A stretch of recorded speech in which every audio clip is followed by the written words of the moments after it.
KTG lecture series में इस lecture 3 में हम प्रेशर को काइनेटिक एनर्जी से रिलेट करेंगे और ये जो फेमस फार्मूला है के average is equal to 3/2 kBT, ये रिलेशन डिराइव करेंगे और डिस्कस करेंगे इंटरनल एनर्जी आइडियल गैस की, और फिर conceptual overview Maxwell Boltzmann speed distribution का देखेंगे। आज केटीजी लेक्चर 3 में हम 3 मेन चीज़ें देखेंगे। प्रेशर का डायरेक्ट रिलेशन काइनेटिक एनर्जी से, एक मॉलिक्यूल की average kinetic energy is equal to 3/2 kBT, Maxwell Boltzmann distribution, gas molecules के स्पीड का जो स्प्रेड है। केटीजी से हमने पहले देखा था कि P equal to 1/3 mn/v VRMS square is equal to 1/3 rho VRMS square. अब इसको काइनेटिक एनर्जी के साथ रिलेट करेंगे। एवरेज काइनेटिक एनर्जी नीचे दी है, एक बार देख लो। मास पर यूनिट वॉल्यूम रो होता है। Kinetic energy per unit volume अब लिखेंगे E equal to 1/2 m/v VRMS square is equal to 1/2 rho VRMS square. दोनों रिलेशन को कंबाइन कर दो तो P equal to 1/3 rho VRMS square is equal to 2/3 E मिलेगा।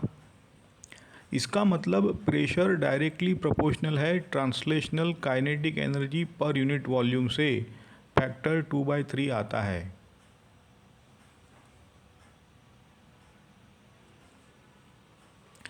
अब E को पूरे वॉल्यूम के लिए इंटीग्रेट करके इंटरनल एनर्जी निकालते हैं।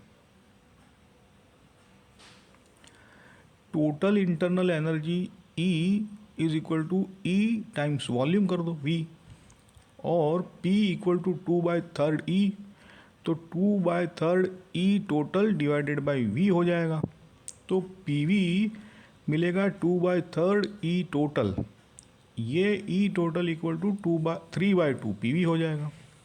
आइडियल गैस के लिए ये सिर्फ ट्रांसलेशनल काइनेटिक एनर्जी ही है और टेम्परेचर पर डिपेंड करती है।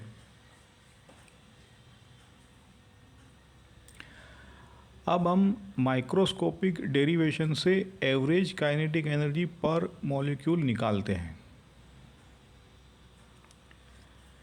माइक्रोस्कोपिक फॉर्म होता है PV equal to 1/3 nm VRMS square. Macroscopic में PV इक्वल टू nRT लिखते हैं, दोनों को इक्वल करेंगे। इक्वेट करते ही 1/3 nm VRMS square equal to nRT। अब n होता है स्मॉल n Na, तो 1/3 n Na m VRMS square equal to nRT।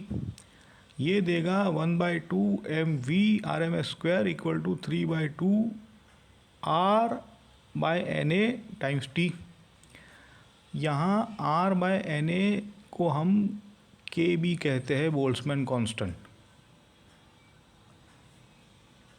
तो फाइनल रिजल्ट देखो, 1/2 m VRMS square equal to 3/2 kBT।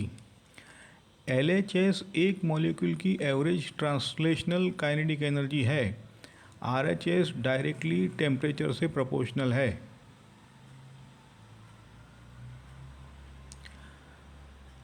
इसको थोड़ा इंटरप्रेट करते हैं। K average equal to 1/2 m VRMS square equal to 3/2 kBT। यहाँ इम्पॉर्टेंट है कि K एवरेज सिर्फ टेम्परेचर पर डिपेंड करता है, प्रेशर, वॉल्यूम या गैस के टाइप पे नहीं। जैसे He, H2, O2 सबकी एवरेज काइनेटिक एनर्जी सेम होगी अगर टेम्परेचर सेम है तो। लेकिन RMS स्पीड डिफरेंट होगी, क्योंकि VRMS तो स्क्वायर रूट ऑफ 3 kBt/m होता है, तो लाइटर मॉलिक्यूल का स्मॉल m होता है तो ज़्यादा फास्ट मूव करेंगे।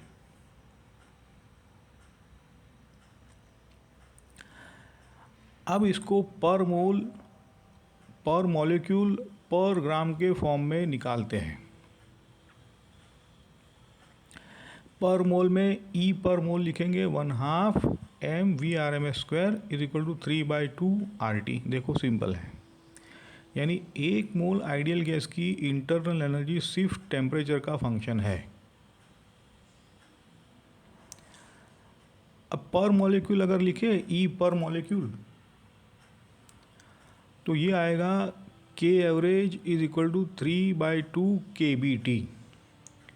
पर ग्राम लिखे तो E पर ग्राम आएगा 3/2 kb/mt।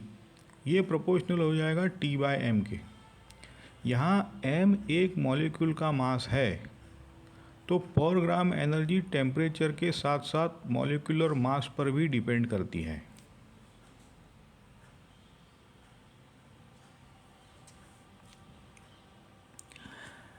पहला क्वेश्चन हीलियम बलून पर है। एक spherical balloon diameter 30 centimetre, temperature 20 centigrade और 1 एटमॉस्फेयर पर हीलियम से फील्ड हुआ है। कितने एटम्स होंगे निकालो, average kinetic energy per atom और आरएमएस स्पीड। सबसे पहले वॉल्यूम और फिर आइडियल गैस इक्वेशन से मोल्स निकालेंगे। रेडियस 0.15 मीटर, तो वॉल्यूम हो जाएगा 4/3 πr³ approximately 1.41 times 10⁻⁻² metre cube. Ideal gas law लगाओ, n = pv/RT मिलता है।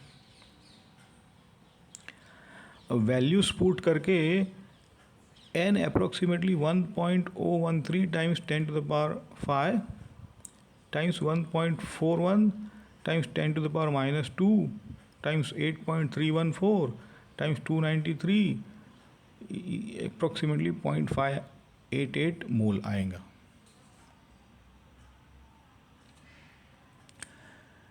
एटम्स के लिए n = n होगा, तो 0.588 टाइम्स 6.02 10⁻23, तो ये अप्रोक्सीमेटली 3.54 टाइम्स 10⁻23।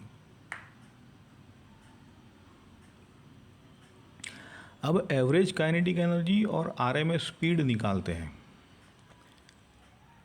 के एवरेज को लिखेंगे 3/2 kBt, तो के average approximately 3/2 times 1.38 into 10⁻³ times 293, तो ये अप्रोक्सीमेटली 6.07 10⁻⁻21 जूल मिलेगा।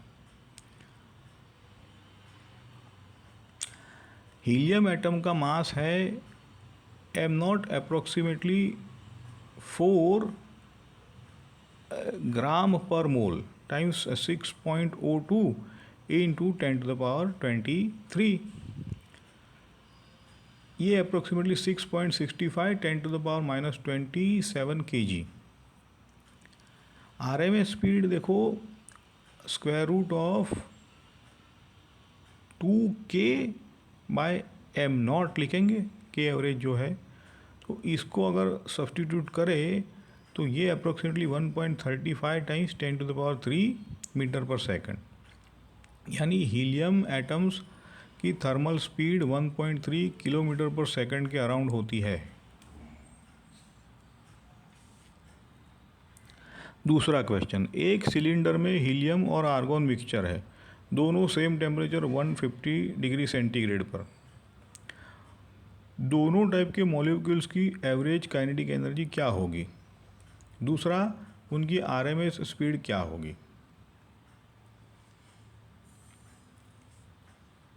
सबसे पहले टेम्परेचर को केल्विन में कन्वर्ट कर देते हैं, तो T = 423 kelvin. Average kinetic energy के बार लिखेंगे 3/2 kBt, तो 8.76 टाइम्स 10⁻⁻21 जूल। ये हीलियम और आर्गोन दोनों के लिए सेम है क्योंकि T सेम है।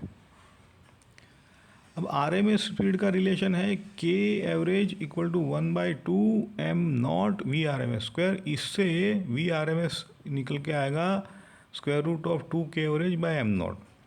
तो हीलियम के लिए एम नॉट और आर्गोन के लिए एम नॉट एच ई के कंपेरिजन में 10 टाइम्स हैवी है। देखो आर्गोन।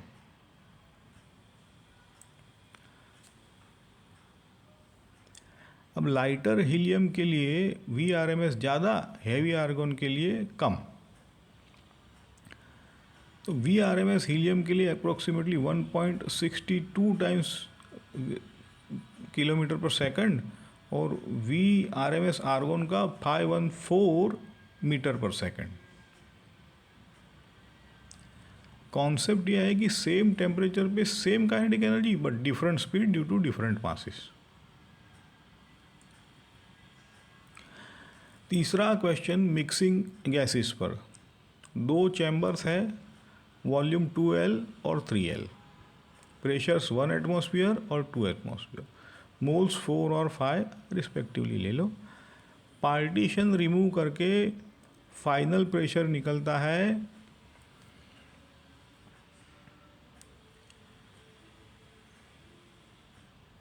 देखो यहाँ हम एनर्जी कंजर्वेशन का यूज़ करेंगे। आइडियल गैसेस के लिए total kinetic energy is proportional to PV.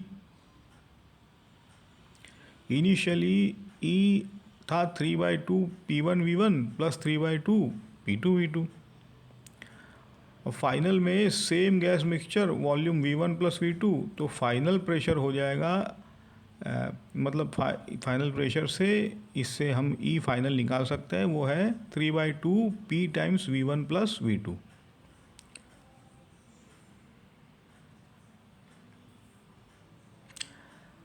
अब एनर्जी कांस्टेंट है तो P V1 plus V2 equal to P1 V1 plus P2 V2। इससे P निकल के आएगा P1 V1 plus P2 V2 divide by V1 plus V2। तो ये हो जाएगा 1 times 2 plus 2 times 3 divide by 2 plus 3 approximately 1.6 atmosphere ले लो। ये एक nice illustration that mixing without work और heat exchange preserves total kinetic energy. ये जो मैक्सवेल स्पीड डिस्ट्रीब्यूशन है, जिसको मैक्सवेल बोल्ट्जमैन स्पीड डिस्ट्रीब्यूशन भी कहते हैं, उसको एक बार देख लेते हैं। ये दिखाता है कि कितने मॉलिक्यूल्स किस स्पीड रेंज में है, बस इतना ही। इसका एक बेल शेप कर्व है और देखिए कि ये यहाँ पे एक फॉर्मूला दिखाया गया है NV का। ये NV कहो या DN/dV कहो, यही है नंबर डेंसिटी ऑफ मॉलिक्यूल्स जो V और V प्लस dV के बीच में है। मतलब क्या स्पीड रेंज है इन मॉलिक्यूल की, यही दिखाता है।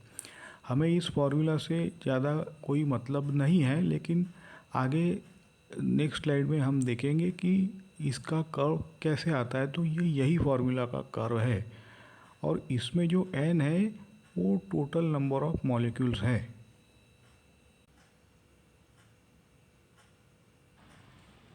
अब ग्राफ देखते हैं जो मैक्सवेल डिस्ट्रीब्यूशन को रिप्रेजेंट करता है।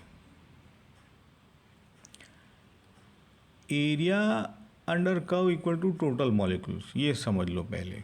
मतलब इंटीग्रेशन ऑफ NV/dV करो तो N मिलेगा।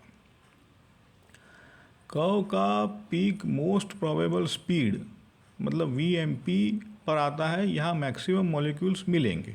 देखो राइट साइड का एरिया लेफ्ट साइड से बिगर है, इसलिए एवरेज स्पीड जो V एवरेज थोड़ा VMP से बड़ा होता है।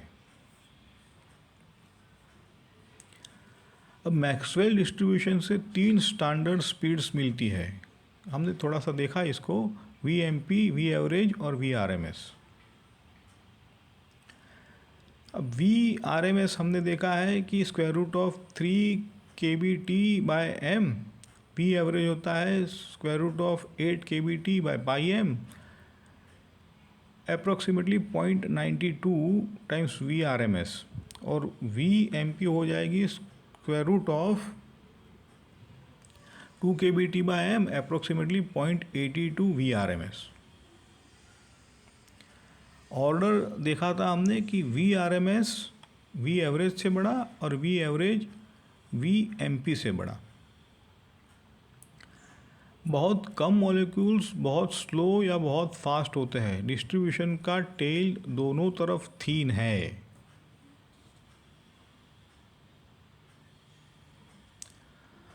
अब देखते हैं टेम्परेचर बढ़ाने से कर्व का शेप कैसे बढ़ता है। जैसे T बढ़ता है कर्व राइट तरफ शिफ्ट होता है तो टिपिकल स्पीड्स बढ़ जाते हैं। कर्व फ्लैटर और ब्रॉडर होता है, स्पीड का स्प्रेड ज़्यादा हो जाता है। मतलब हाई टेम्परेचर पर VMP, V एवरेज और VRMS सब इंक्रीज हो जाते हैं। ज़्यादा मॉलिक्यूल्स बहुत हाई स्पीड वाले रीजन में चले जाते हैं। ये ग्राफिकली दिखता है कि टेम्परेचर माइक्रोस्कोपिक स्पीड का मेजर है। आज के लेक्चर का एक क्विक रिकैप कर लेते हैं। प्रेशर और काइनेटिक एनर्जी रिलेशन।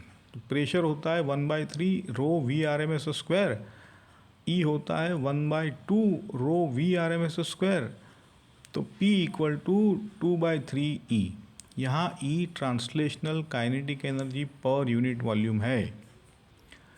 अब total internal energy ideal gas की क्या होगी, तो E टोटल हो जाएगी 3/2 PV।